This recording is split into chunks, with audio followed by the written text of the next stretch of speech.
Parliament ఎన్నికల్లో vote హక్కు వినియోగించుకున్న ప్రజలకు పెద్దపల్లి బీఆర్ఎస్ అభ్యర్థి కొప్పుల ఈశ్వర్ కృతజ్ఞతలు చెప్పారు.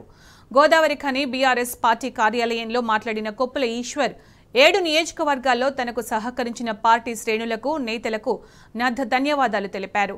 సింగరేణి కార్మికుల పరిష్కారం కోసం పోరాడుతామని ప్రకటించారు. కాంగ్రెస్ నేతలు అభివృద్ధిని వదిలి దౌర్జన్యాలకు పాల్పడుతున్నారని కొప్పుల ఈశ్వర్ ఆరోపించారు.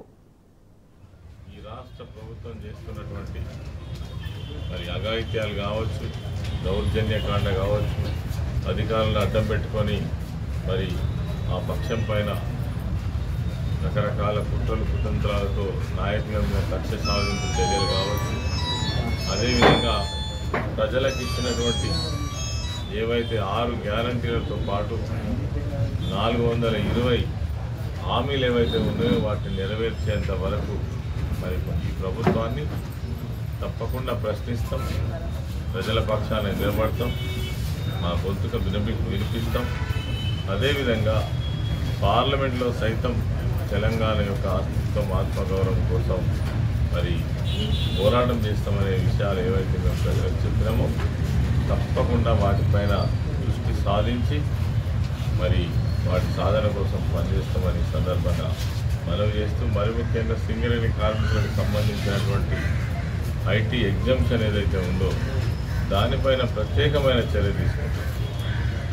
కాంట్రాక్ట్ లేబర్ ఎవరైతే సింగరేణిలో పనిచేస్తూ ఉన్నారో మరి వాళ్లకు జీవో 22 కావచ్చు, లేదంటే హై పవర్ కమిటీ ద్వారా వాళ్ళ వేతనాల సవరణ కావచ్చు. మరి ఈ రెండింటిలో ఏదో ఒకటి అమలు చేయడం కోసం తప్పకుండా పనిచేస్తాం.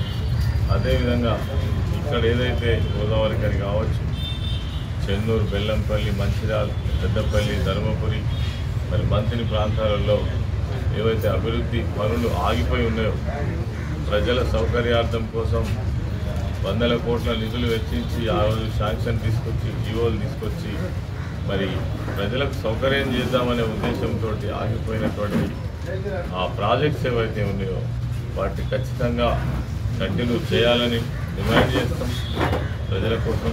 మరి అవి జరిగేంత వరకు కూడా ప్రజల పక్షాన నిలబడి ఆ ప్రాజెక్టుల అమలు జరగడం కోసం, జరిపించడం కోసం తప్పకుండా మేమన్న మాట ప్రకారం ప్రజల పక్షాన నిలబడి పోరాటం చేస్తామని ఈ సందర్భంగా తెలియజేస్తూ